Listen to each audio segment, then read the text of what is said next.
Halo semua, kembali lagi bersama saya Johan di Juna Trading ID. Jadi pada kesempatan video kali ini kita akan membahas kembali untuk update dari pergerakan gold ya atau XAUUSD.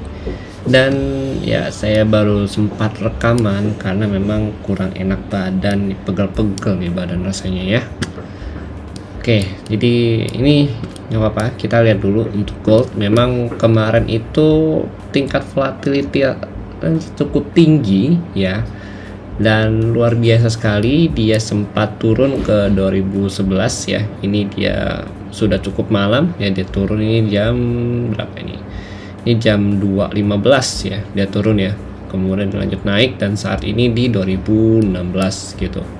Oke, kemarin itu kalau kita lihat ya, ini kita juga pakai metode volume ya, tapi volume ini biasa digunakan untuk entry ya, tapi nggak apa-apa, kita coba cek dulu volumenya di sini. Di sini saya mau pakai time frame 30 karena untuk intraday ya lebih enak 30 gitu. Oke, kita lihat di sini. Jadi kalau kita lihat memang dari kemarin pergerakannya cukup bagus ya untuk uptrend, karena goldnya ini dia pullback dan bertahan di atas 2025 dan 2022 ya. Ini kita review dulu sedikit supaya kita bisa nyambung ke mapping yang hari ini ya. Jadi ini jadi area support untuk gold saat itu ya, di hari kemarin. Kemudian dia naik nih. Nah ini dia break kan current height-nya. Nah ini dia break, dia naik lagi.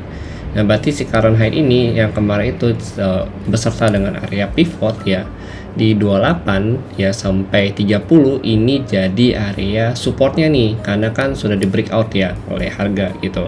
Nah kemarin itu saya dapat buy ya sekitaran di level 2027.5 gitu ya, karena kalau kita lihat dia juga break dari current position ya atau current supply yang pertama di sini. Nah di sini saya ambil buy ya, kemudian targetnya sampai kurang lebih di 32 gitu, 32 di sini gitu. Oke, kemudian saya sempat buy lagi kemarin, jadi masih sempat cari buy terus sih kalau kemarin itu gitu loh, karena memang secara posisi masih cukup bagus untuk menunjukkan kenaikan gitu teman-teman.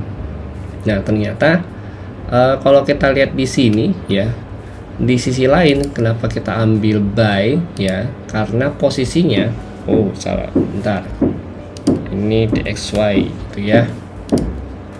Nah jadi kalau kita lihat kemarin tuh DXY sempat break ya dari level harga ya, ini ini 103.4 gitu ya, dia sempat break dari 103.4 nih, kemudian dia turun terus ya sampai ke level harga 102.8 gitu untuk DXY nya gitu.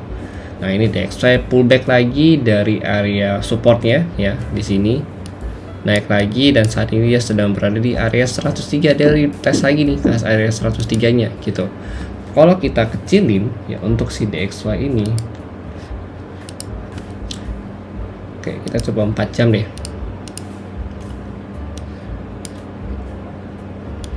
Ini ada Fibo-nya ya. Nah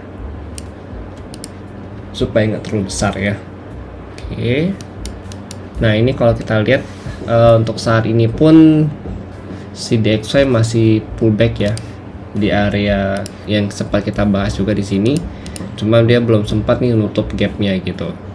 Untuk saat ini dia lagi di area resistennya itu di 76 kembali ya, 76 103.39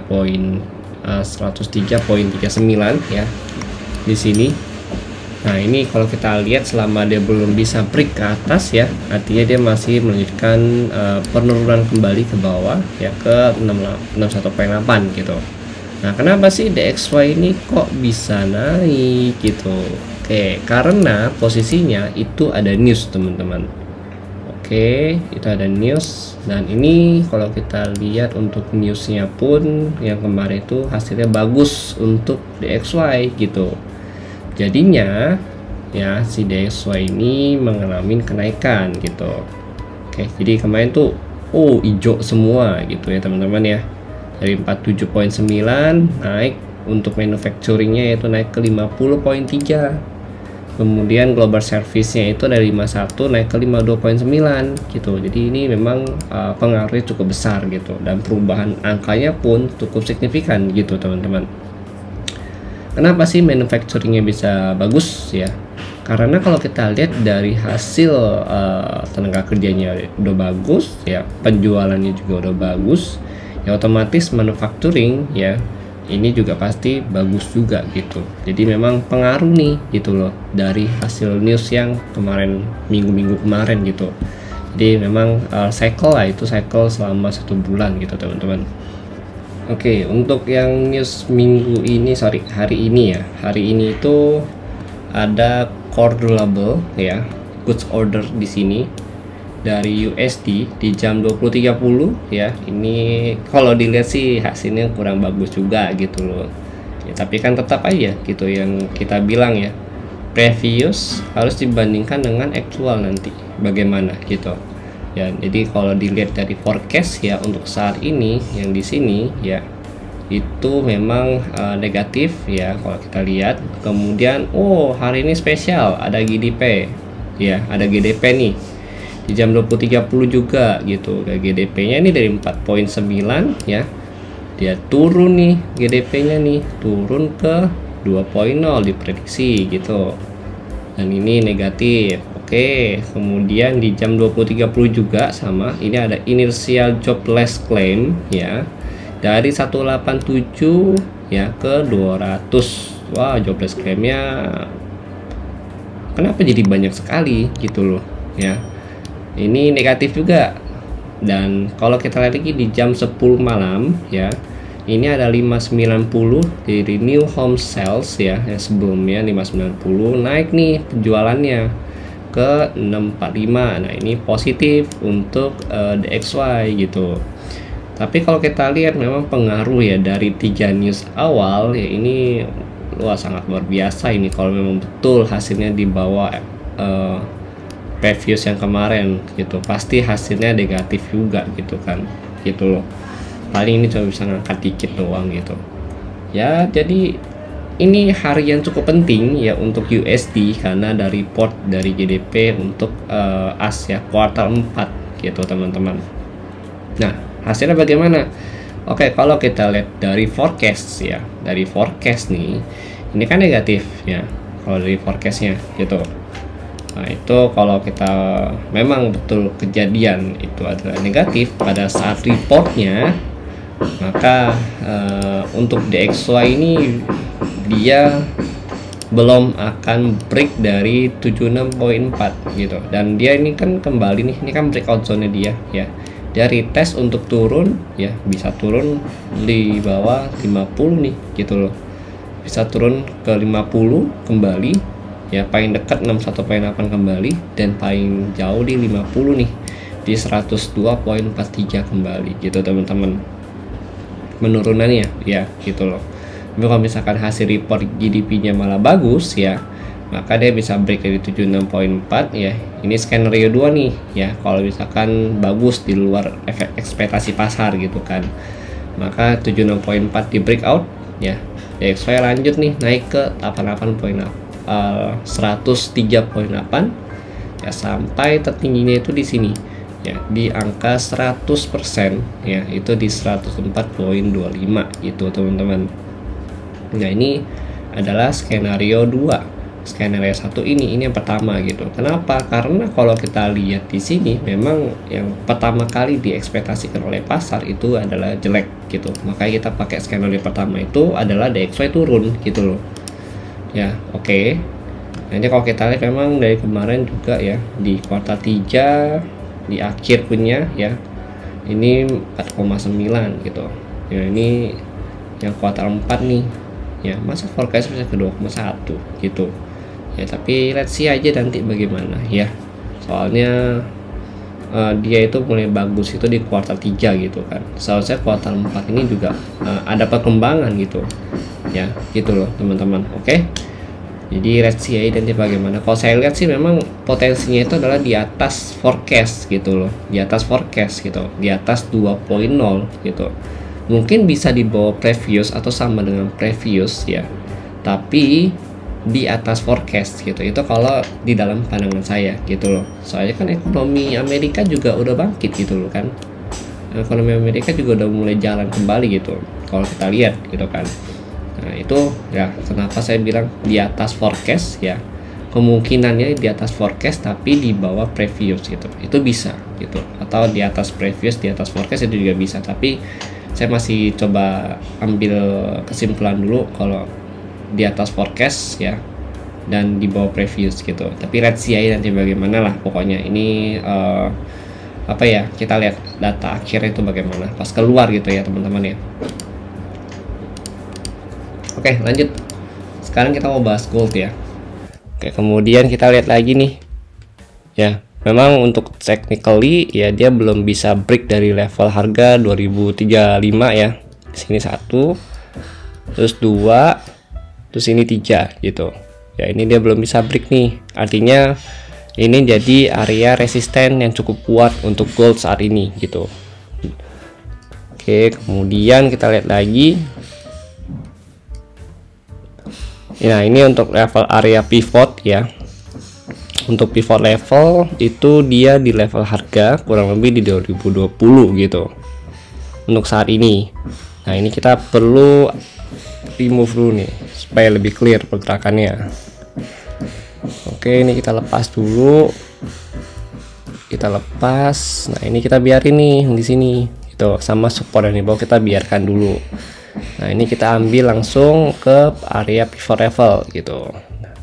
Ini suaranya kalau ada yang pukul-pukul palu ya, mohon maaf ya, soalnya rumahnya lagi direnovasi gitu. Jadinya ya ada suara bocor pasti ya gitu, atau suara ketokan palu atau gerindra ya, mohon maaf ya.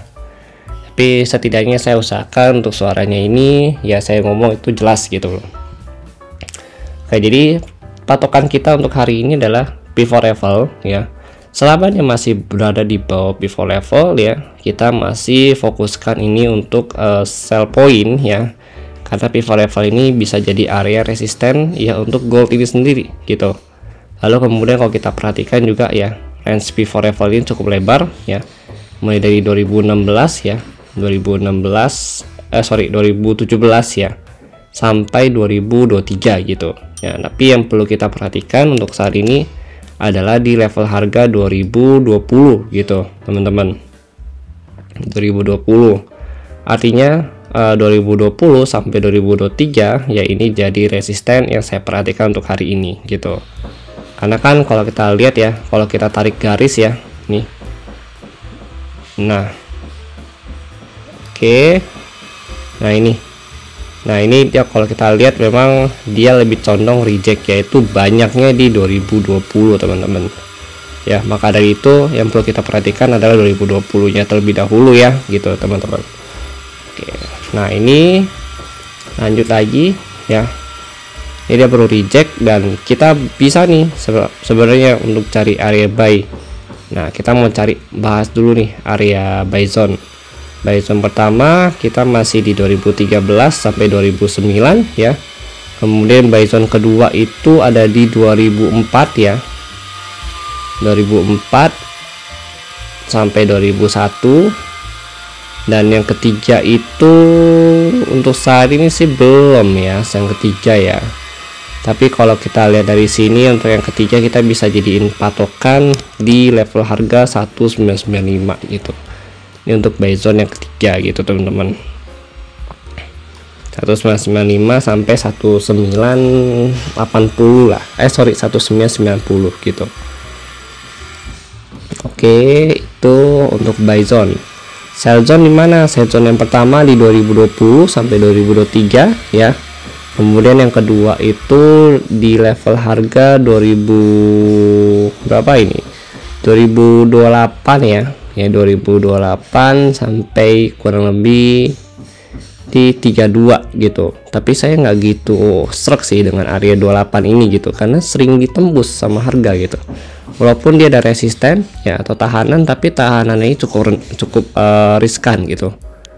Jadi kalau mau much better tunggu di level harga kurang lebih di level nih R1 nya nih di 30-an ya, 30 sampai 36 kembali nih range nya gitu. Jadi dilihat nanti dapatnya yang di mana gitu, antara 30 sampai 36. Kalau saya lihat sih memang condong di 33 kembali ya. Gitu, 33 sampai 36 gitu teman-teman. Oke, lanjut lagi ya. Itu untuk sell zone pertama, sell zone kedua, sell zone ketiga itu di 2000 masih sama. Jadi 2050 ya sampai 2055 gitu ya untuk sell zone yang kedua gitu. Sorry, yang ketiga. Ini range ya.